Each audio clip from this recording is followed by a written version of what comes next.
Imagine waking up tomorrow. No hospitals, no antibiotics, no painkillers, and definitely no doctor. You have a deep wound. Your tooth is killing you, or your body is burning with fever. So, who do you call? Nobody, because doctors don't exist yet. For most of human history, getting sick wasn't a trip to the hospital. It was a survival problem. And somehow, our ancestors figured out ways to deal with it. They used plants. They used fire. They used stone tools. They watched animals. They experimented.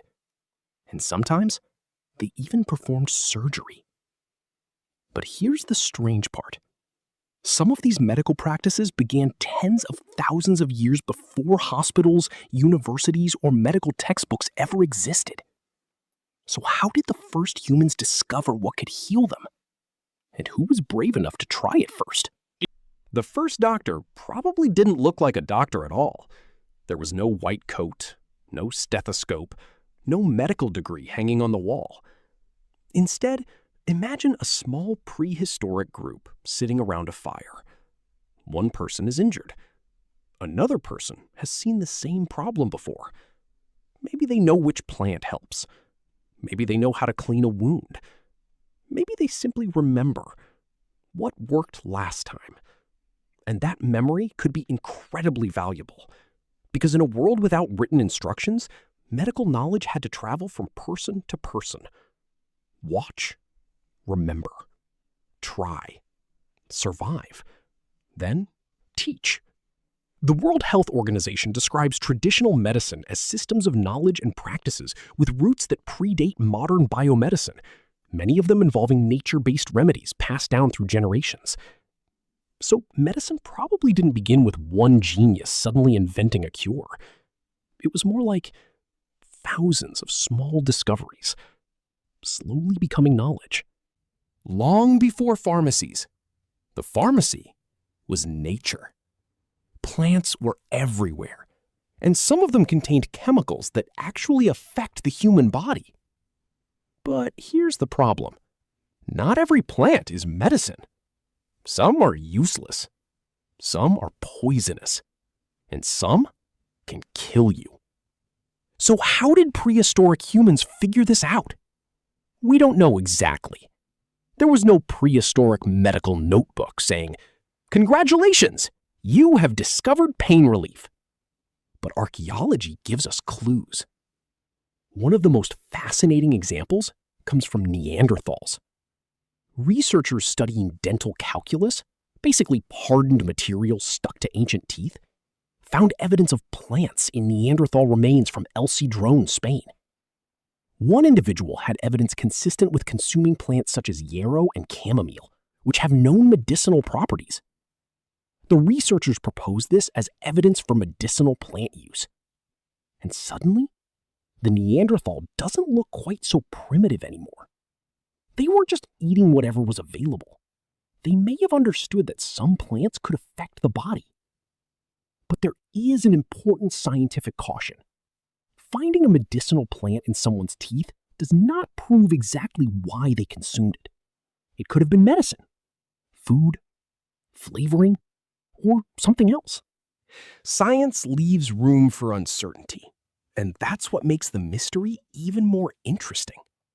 Plants could help, but what about serious injuries? Imagine breaking a bone thousands of years before modern surgery. There are no x-rays, no metal plates, no anesthesia, and no emergency room. Yet prehistoric people sometimes survived major injuries. That tells us something important. Survival wasn't always an individual achievement. It required other people. Someone had to help. Someone had to feed the injured person.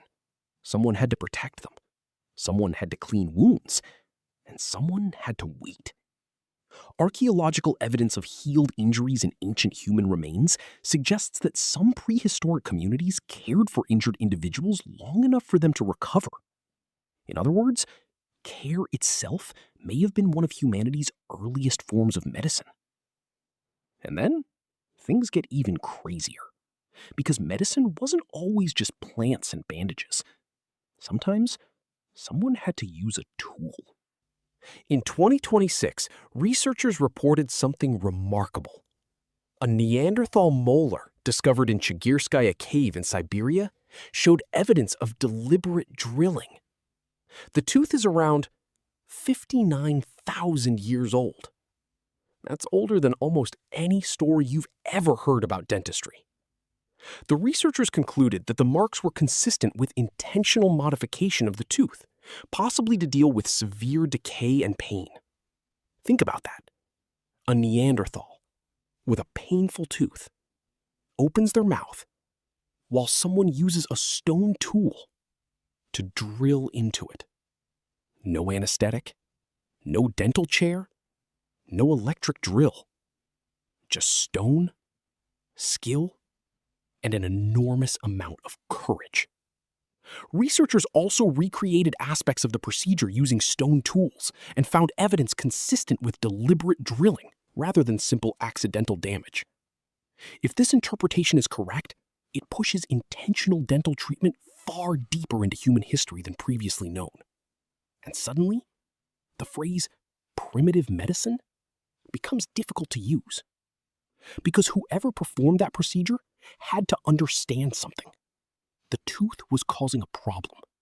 The problem could be attacked physically, and the patient needed help. That's not modern dentistry, but it is problem solving.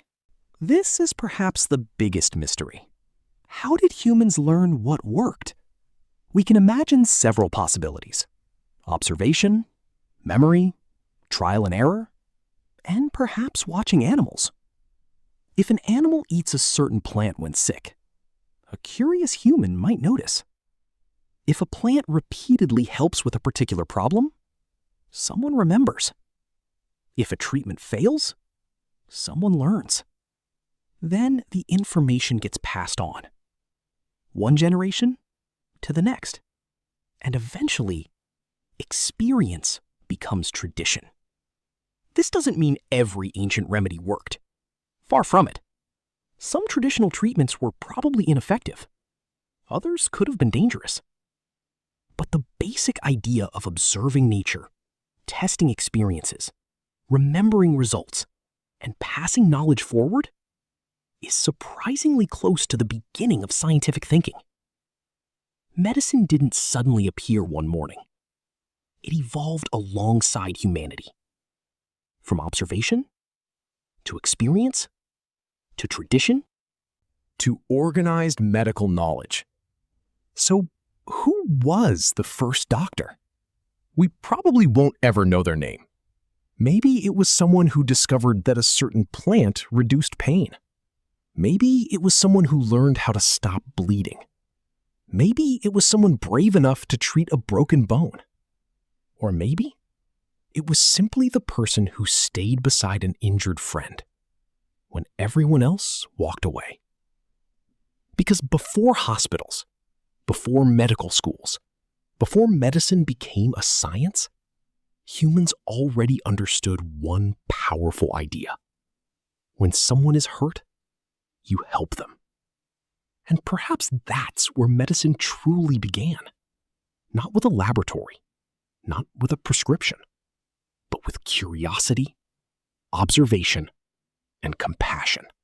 Today, we can walk into a hospital and expect answers. Our ancestors had none of that. They had questions, they had nature, they had stone tools, and they had each other. And somehow, from those simple beginnings, we built modern medicine. So the next time you visit a doctor, remember, the story of medicine didn't begin with a doctor. It began thousands of generations earlier, with one human asking another, "How can I make you feel better?" And maybe that was the first prescription humanity ever wrote.